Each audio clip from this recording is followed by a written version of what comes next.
Hello friends, welcome to my YouTube channel. Today we are going to learn warming up and chit chat of unit number 2.5, a heroine of the sea from standard 8th subject English. विद्यार्थी मित्रांनो, अजूनही जर तुम्ही चॅनलला subscribe केले नसेल तर निश्चित चॅनलला सबस्क्राइब करून घ्या. यापुढे इयत्ता 8वी 9वी व 10वीच्या वर्गातील सर्व इंग्लिशच्या पाठाचे व्हिडिओ तुम्हाला या चॅनलवर उपलब्ध होतील. चला तर मग प्रश्नाला सुरुवात करूयात. Let's go start. First question, do you like courageous people और कावर्डली पीपल? तुम्हाला शूर धाडसी लोक आवडतात की भित्रे लोक आवडतात? Answer, I like courageous people because they face challenges bravely.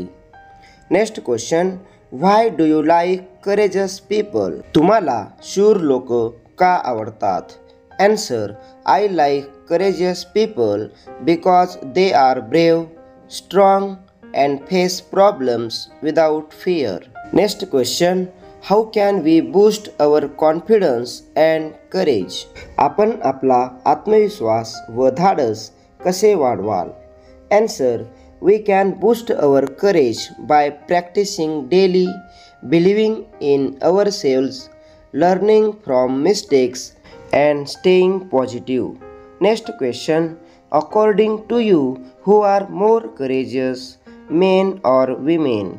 तुमच्या मते अधिक धाडसी कोण असतात, महिला की पुरुष? Answer, both men and women can be courageous. Both men and women are equal in all the fields and situations nowadays. Next question, what situations, background provide us courage? कोणत्या प्रकारच्या घटना, पार्श्वभूमी आपल्याला धाडस करण्याची संधी प्राप्त करून देतात? Answer, careers, any kind of calamities, difficult situations, support from family and friends, good education and positive thinking give us courage.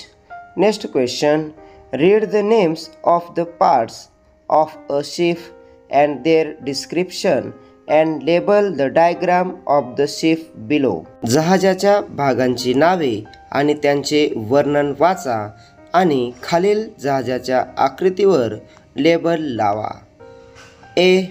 Anchor, an inverted T-shaped structure of iron to hold a ship on the spot. अँकर म्हणजे लोखंडी उलट्या T आकाराचे साधन जे जहाजाला एका ठिकाणी थांबवून ठेवते. B.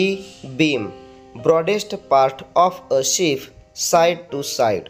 बीम म्हणजे जहाजाच्या एकीकडून दुसऱ्या बाजूपर्यंतचा सर्वात रुंद भाग. C. Bow, front part of a ship.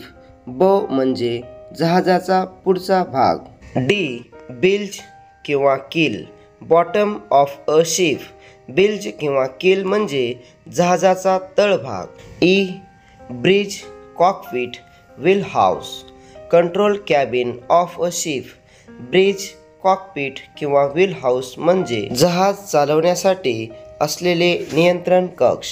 Nest, crow's nest, top most part post of a ship from where a sailor can look out. Crow's nest म्हणजे जहाजाचा सर्वात वरचा भाग जिथून खलाशी पाहणी करतो. Nest G. Hull, portion of the ship seen above sea water level. Hull म्हणजे समुद्राच्या पातळीवर दिसणारा जहाजाचा भाग. Nest H. Port holes, small windows on the side of a ship. Part holes म्हणजे जहाजाच्या बाजूला असलेली लहान खिडकी. अशा पद्धतीने तुम्ही सुद्धा जहाजाची आकृती काढून त्यांचे पार्ट्स ऑफ अ शिप असे नाव द्यायचं आहे. आज आपण 2.5 अ हिरोईन ऑफ द सी या पाठाचं वॉर्मिंग अप व चिटचॅट ॲक्टिव्हिटी अभ्यासला आहेत. हा व्हिडिओ जर तुम्हाला आवडला तर निश्चितच सबस्क्राईब करा आणि पुन्हा भेटूया नवीन पाठासोबत. तोपर्यंत जय हिंद, जय महाराष्ट्र.